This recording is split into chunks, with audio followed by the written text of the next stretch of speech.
Hi, this is Larry London, and welcome to Border Crossings here on the Voice of America. We've had many guests on who have hit number one on the charts, but not while they're number one on the charts. We'd like to welcome to the Voice of America today the guy who holds the crown at the top spot for 4 weeks. We welcome 24kGoldn to the Voice of America. Welcome.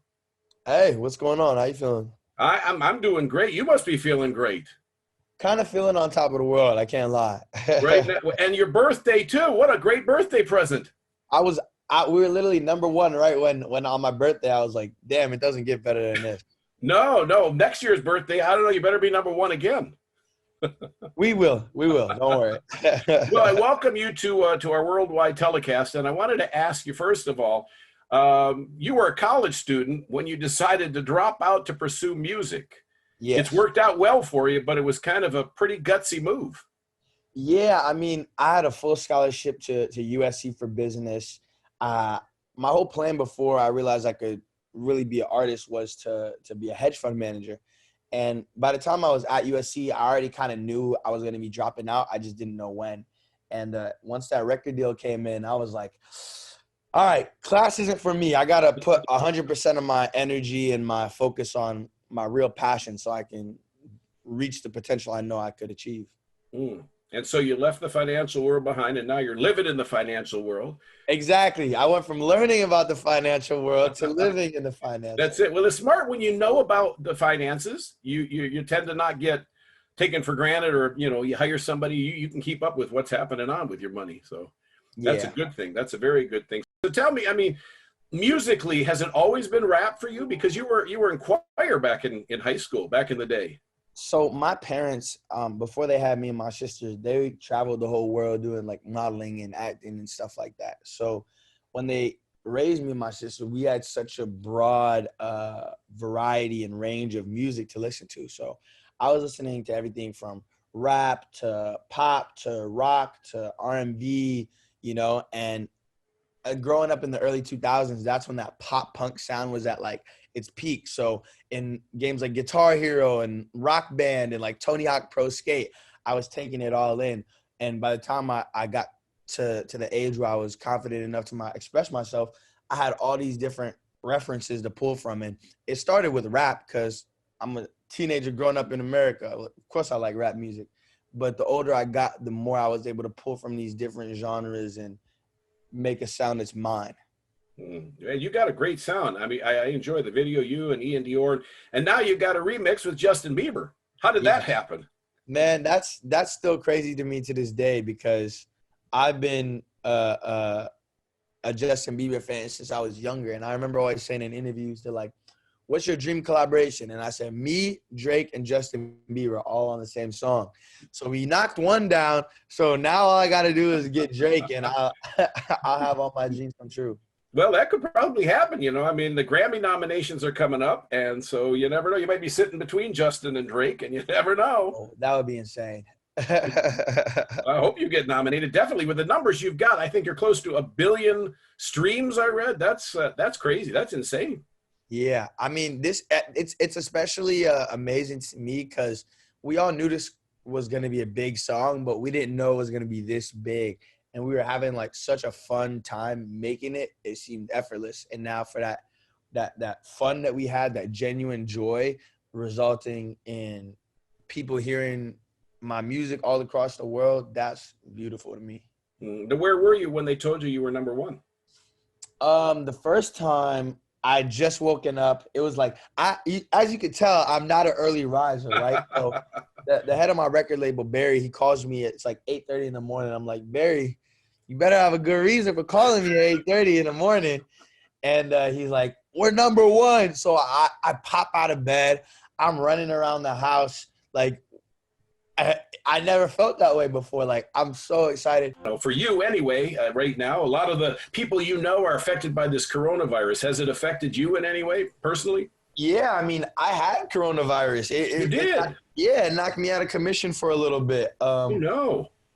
But thankfully, I was able to recover. And, I mean, it just made me realize it's real, and my experience was very fortunate to be able to only have it for a week and then get back into the action. But that's not the case for everybody. So, you know, I'm just I understand, like, I can't be too mad that I'm not on tour right now or not doing this experience of traveling overseas, because it's all going to be there when this is all over. To be number one, a lot of people don't understand, without the ability to go out to radio stations and go out to the public and go out and perform your song and your music, it makes it twice as tough. So that's really a testimony to how great the song is. Thank you. Yeah, absolutely. And this isn't the only bit of music you got going on right now. You've done something which I guess is part of a blog with Tommy Lee and Machine Gun Kelly. Tell me about that. Tommy Lee, we just had Tommy Lee on the show a couple weeks ago. He's a legend. I just watched The Dirt for the first time a couple weeks ago, and I was like, oh, yeah, he's definitely a legend. But, well, we did this podcast called Halloween in Hell, and I was voice acting in it. Kels was voice acting in it. Ian, Tommy, like a bunch of super dope people. And we ended up making some music to go along with it. And we kind of wrote this song Climb to be like that grand finale moment of like being stuck in the bottom but finding the strength to rise above. And that's me and Kel's first song together, me and Tommy Lee's first song together. And people really seem to like it. So I'm happy about that. It's awesome, and the theme is kind of interesting. I mean, it's Halloween, but it's kind of like it's got a Rocky Horror Picture Show flavor, it's Halloween, but it's after Halloween, and it's kind of fun. Yeah, I mean, it's a spooky season. Spooky season lasts forever if you want to. Oh yeah, well, you're really fun to talk to. Now, as far as other artists that you'd like to collaborate with, you mentioned Drake, Justin Bieber. Who else? Because this seems to be the day of the collaborations. I don't know. I've seen so many collaborations in the last couple of years. Billie Eilish, because she's super talented and super cute. Doja Cat, Young Thug. Who else do I want to work with? There's so many like talented artists. It's kind of hard. Like a lot of my friends, we haven't like released music together, but like Lil Nas X, Kid Laroi, just people like that too. And there's a guy named Paperboy who helped to pave your way for you. Yeah, we made a couple songs together already. That's my. Did this for you a couple of years ago, but before that, I mean, you had a modeling career and also an acting career. I wouldn't call it a career, okay, but it was a nice way to make some money for college. But then I probably ended up spending most of it on sneakers once I realized I could get a full scholarship anyways.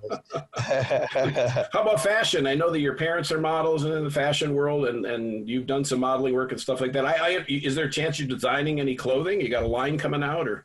Oh yeah, all in due time though. Like I think one thing that I gotta kind of battle against myself is that I have so many fire ideas and so many different interests that I can tend to spread myself a little too thin. So I've had to focus on like, just get this music thing done first. Fashion will be there in 3 years when you have all the Grammys in the world and all the #1 albums and people love your music. Like you can go to fashion later. But so now I really just try and express my taste in design through my merch, because that's the easiest way to get it out without having to create a whole new line.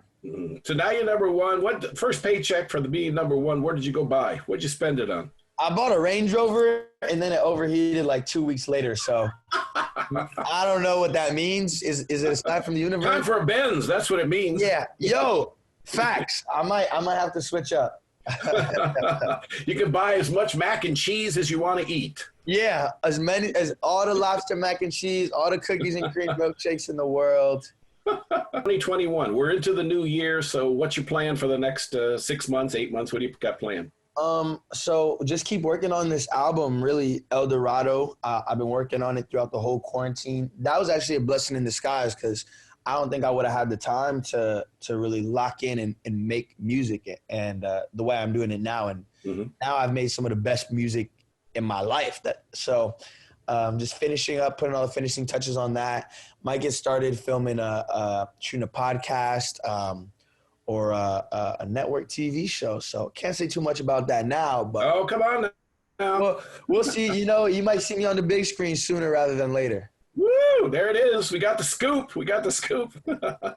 So do you write all your own music, or you work with other folks, or you're a guy who likes to do it all, hands-on? I started off really more as a songwriter more than an artist. I always knew I was an artist, but when I came to LA, I didn't have no cosigns. I didn't have a big following or cult fan base, really. So the best way for me to get in the studio was to write songs for other people. So I was in the trenches. We call it no man's land, when you're just bouncing around from session to session to session, trying to get a placement somewhere. And in that experience, I probably wrote like almost 200 song ideas, you know, and that gave me a lot of training to be able to incorporate the pop sound, the rap sound, the rock sound, because I had to write for all these different types of artists into my own music. Number one, 4 weeks already, going strong. Millions of sales, Billboard, Rolling Stone, everybody loves you. What's the biggest change in your life now since you've gone number one? Since out of the box, there he is, number one. What's the biggest change for you?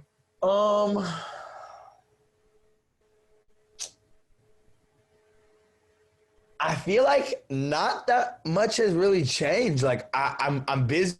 I got my schedule's a lot busier, but at the end of the day, we're just keeping on doing the things that we've always been doing. Mm-hmm. And I think it would be different if it was a normal year and I was outside.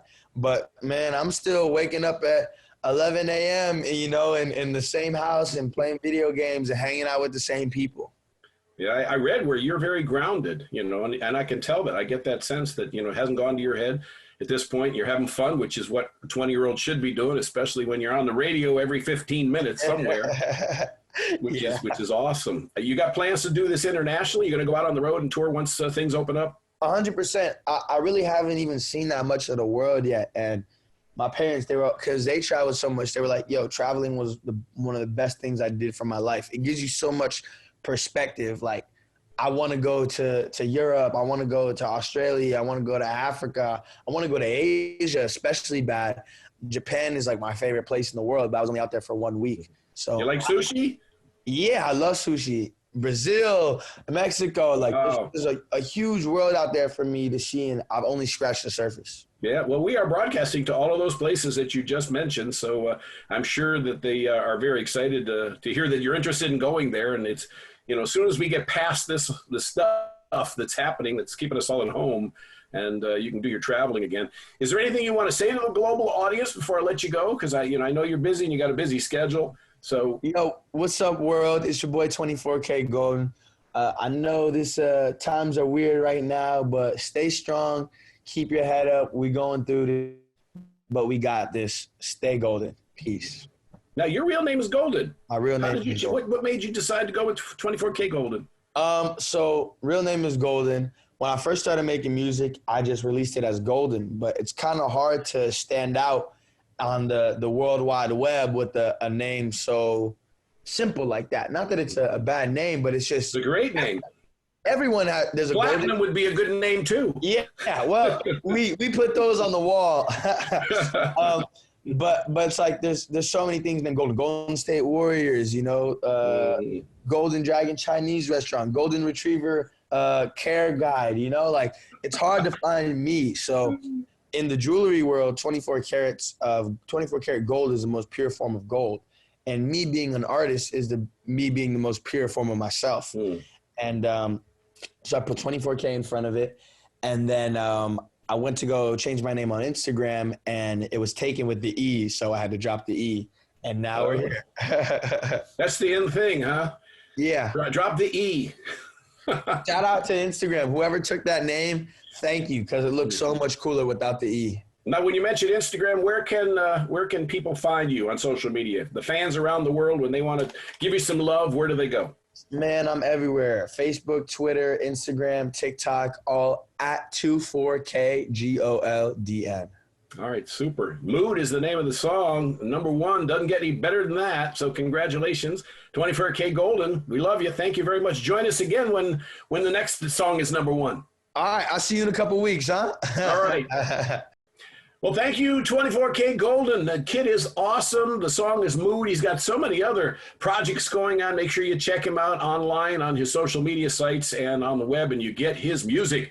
Mood is the name of the song, and it's 24kGoldn. My name is Larry London. Thanks for watching. This is Border Crossings on VOA TV.